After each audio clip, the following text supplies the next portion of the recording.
मेरे बेटे को बचाओ, नीतीश राणे का बड़ा दावा। उद्धव ठाकरे ने नारायण राणे को फोन कर कहा था मेरे बेटे को बचाओ। महाराष्ट्र के मंत्री और भाजपा नेता नीतीश राणे ने गुरुवार को दिशा सालियान मौत मामले में सनसनीखेज दावा किया। मुंबई में मीडिया से बात करते हुए उन्होंने दावा किया कि महाराष्ट्र के पूर्व मुख्यमंत्री और शिवसेना नेता उद्धव ठाकरे ने उनके पिता नारायण राणे को फोन करके इस मामले में अपने बेटे आदित्य को बचाने के लिए कहा था। विपक्ष के इस आरोप पर कि राजनीतिक लाभ के लिए मामले को फिर से खोला गया है। उन्होंने कहा कि यह कोई राजनीतिक आरोप नहीं है, क्या अब उनके पिता भी झूठ बोल रहे हैं।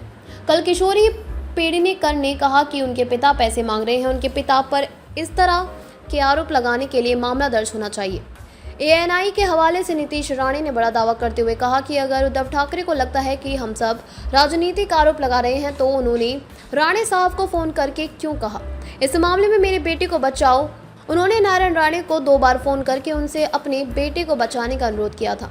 सेलिब्रिटी मैनेजर दिशा सालियान की मौत के विवाद में महाराष्ट्र में राजनीतिक बहस और फिर से छेड़ दिया है, जब मृतक के पिता सतीश सालियान ने बॉम्बे हाईकोर्ट में एक नई याचिका दायर की, जिसमें 2020 में उनकी दुखद मौत की नई जांच की मांग की गई।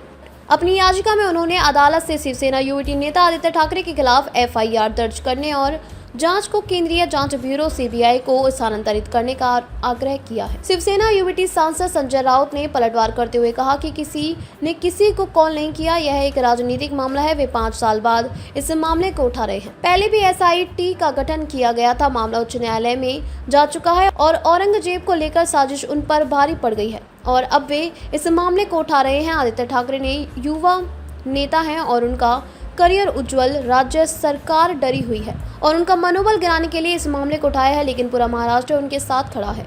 शिवसेना युवती नेता आदित्य ठाकरे ने कहा कि पिछले 5 सालों में बहुत से लोगों ने मुझे बदनाम करने की कोशिश की है। अगर मामला कोर्ट में है तो कोर्ट में बोलेंगे। हमने इस सत्र में ही बजट और महाराष्ट्र की जनता से किए गए झूठे वादों पर सरकार की पोल खोल दी है।